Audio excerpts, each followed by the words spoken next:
Hello, you old ragamuffins, it's Jaffe. Listen, I put this video up a couple of years back, but I found some footage today of the late, great video game Sony executive, PlayStation executive, Kelly Flock, talking about the Jet Moto situation. So I'm going to play the old video first, and at the end I'm going to put the little snippet from the interview with Kelly on there. The whole Kelly interview is amazing. I'll put a link for it down below. We talk about Twisted Metal, what happened with Twisted Metal 3 and 4, why it was made. It's some fascinating deep dives into old school Sony stuff, PlayStation 1 stuff, direct from the guy who's making the decision. So, and some stuff I learned from that chat that I'd gotten wrong all these years that I assumed was the reason things had gotten decided. So give it a watch. But this is first the older video, and then I'll show you some of the footage from Kelly as he's speaking about Jet Moto.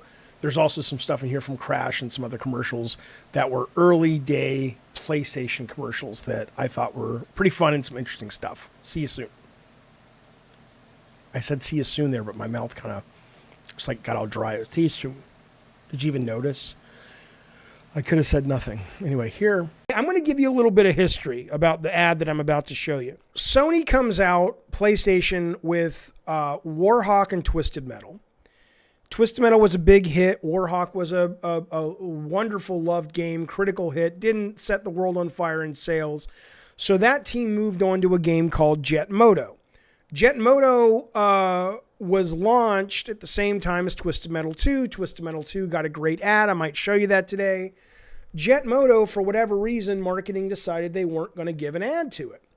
And the head of 989 at the time, Jet Moto came out and it tanked for the first week or two. And the head of Sony, or head of 989, which was a division of Sony, said, "What the fuck are you guys doing marketing? This game is fucking phenomenal. How are you not marketing it? I demand a commercial." And I want to show you the commercial that they made in kind of like a day. And you'll notice, I don't even know if this is just voiceover to B-roll footage they had of Crash Bandicoot, because I don't think they shot this specifically for Jet Moto.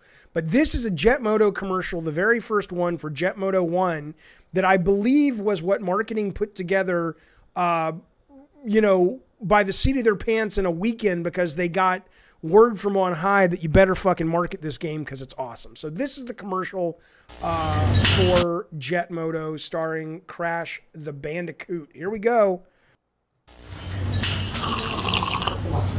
So anyway, I'm playing Jet Moto, right? And I'm riding on this jet motorcycle, and I'm hurtling through different terrains: snow, concrete, ocean, jungle. I mean, when you got that kind of power between your legs, you don't know what to expect. Anything could happen. That's it. That's it, right? That was it. But like, this is B-roll footage. There's no way they shot this specifically for Jet Moto. They had this for someone. You can't even see his mouth fucking move. Moto, right? And It is an adult joke, but a lot of those commercials back in the day were like that. You know, it was all double entendre and shit. Amazing. Okay, let's move on. Oh, I'll show you this one too.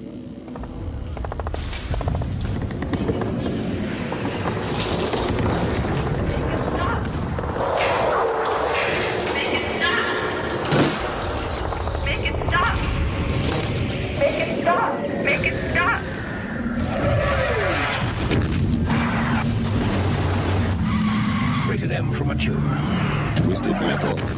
Black. You see that shit? They had to pull this ad. Black. Mature. Right there. We had to pull the ad off the table. Twisted Metal. Black.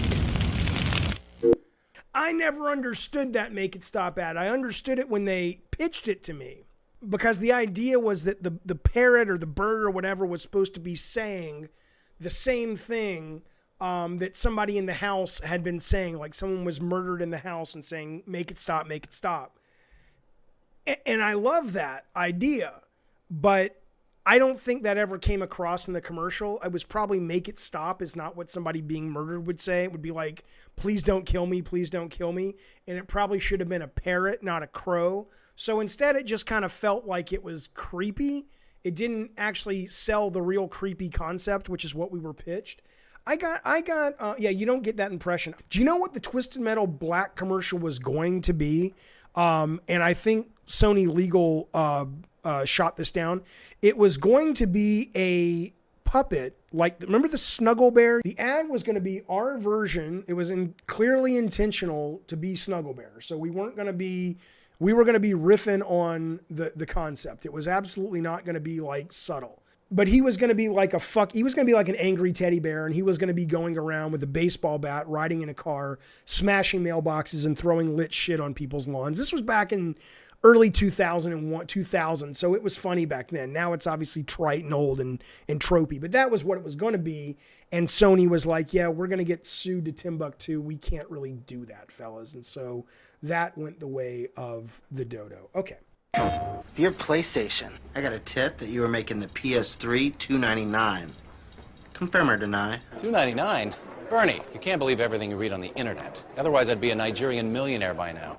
While $299 for the sweetest gaming, Blu-ray playing, movie downloading system in the world would be fantastic. No comment. But all that stuff says $299. Right behind you. I'm sorry, you said something? PS3, now $299. PlayStation. Now listen, I met this guy a couple times. Really nice guy. I was always fascinated that people really thought he worked for Sony. The guy, obviously, I say obviously, maybe perhaps it wasn't so obvious. I always assumed everybody knew the guy was a goddamn actor, but clearly that wasn't the case. Let me ask you one more thing, because I tell this story a lot, and I want to make sure now that I have you on the phone, I'm remembering it correctly. Jumping ahead, Jet Moto, as I remember, you were the guy who fucking saved Jet Moto, right? Because the way I tell the story is people in the studio loved the game, but it came out, marketing didn't believe in it, and you got pissed and said, look, give this fucking game a commercial because you're fucking morons. You don't see what I see.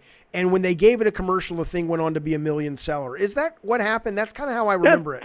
That's pretty close. We were operating under a really tight budget, so we could spend a lot of time talking about the whole ImageSoft relationship to Sony Computer Entertainment America and to SCEI and Kutaragi and budgeting. I mean, we were pretty much on our own, even though we were part of this multi-billion-dollar corporation. We weren't getting much support from anybody, so we had to figure out how to do things, and there wasn't a lot of money. So to put money behind Jet Moto would have been a decision we would have had to make without any support of the hardware company. And yeah, it was a title that I absolutely loved. I can't remember now if Wipeout had come out yet from Psygnosis, or was it? I don't remember. It was. They were pretty close, if not. We might have been. No, Wipeout was near a launch title, wasn't it? It was one of the early titles. It was earlier, yeah. That's right. It felt like a launch title, yeah. And it had done so well that it certainly showed there was a market for this. And Jet Moto was just, it was cool. It was fun. I always liked takes on the racing genre. When I was at Activision in '89, we had done a little game called Death Track. I was which was cars with guns, and I was always in favor of that. And Jet Moto was such an interesting take on the whole kind of motorcycle idea and jet ski idea with the tracks, and it was clearly something that if we could establish would have been easy to make annual sequels out of, which we tried to do, and it didn't quite work out because of some other reasons. So, but yeah, I'm not sure who in marketing was an advocate on that one, but it was definitely a title that I wanted to see promoted. And we didn't have a lot of original IPs at the time to try and promote and get out there. Yeah, I remember that. That's true. Well, hey there, fellas. It's me, Jaffe. Thank you for watching that video. Be sure to look up there and hit that subscribe button. Don't forget all the notification bell and the like and all that good stuff, if you like the video, of course. And then, where's over there and there, got some videos for you that I think you're going to like a lot. Thanks for watching the channel. I appreciate it. Be well out there, fellas. Oh, let me hit reverse.